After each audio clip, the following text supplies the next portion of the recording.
আনাস ইবনে মালিক রাদিয়াল্লাহু আনহু থেকে বর্ণিত, রাসূলুল্লাহ সাল্লাল্লাহু আলাইহি ওয়াসাল্লাম একবার মুয়াজ ইবনে জাবাল রাদিয়াল্লাহু আনহুকে তার পশ্চাতে বসিয়েছিলেন। তিনি বললেন, হে মুয়াজ। মুয়াজ ইবনে জাবাল রাদিয়াল্লাহু আনহু বললেন, হুজুর, আমি হাজির এবং আপনার সেবা ও আনুগত্যে প্রস্তুত।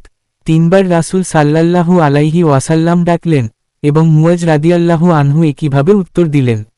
অতঃপর রাসূলুল্লাহ সাল্লাল্লাহু আলাইহি ওয়াসাল্লাম বললেন, যে ব্যক্তি অন্তর থেকে সত্যতার সাথে সাক্ষ্য দেয় যে আল্লাহ ছাড়া আর কোনো ইলাহ নেই এবং মুহাম্মদ সাল্লাল্লাহু আলাইহি ওয়াসাল্লাম আল্লাহর রাসূল, আল্লাহ তার জন্য জাহান্নামের আগুনকে হারাম করে দিবেন।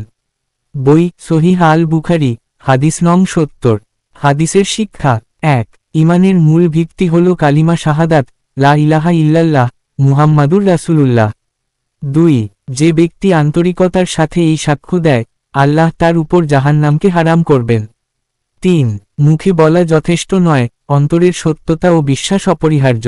৪। নবী সাল্লাল্লাহু আলাইহি ওয়াসাল্লাম সাহাবীদের শিক্ষা দিতেন, বারবার ডাক দিয়ে মনোযোগ আকর্ষণ করে।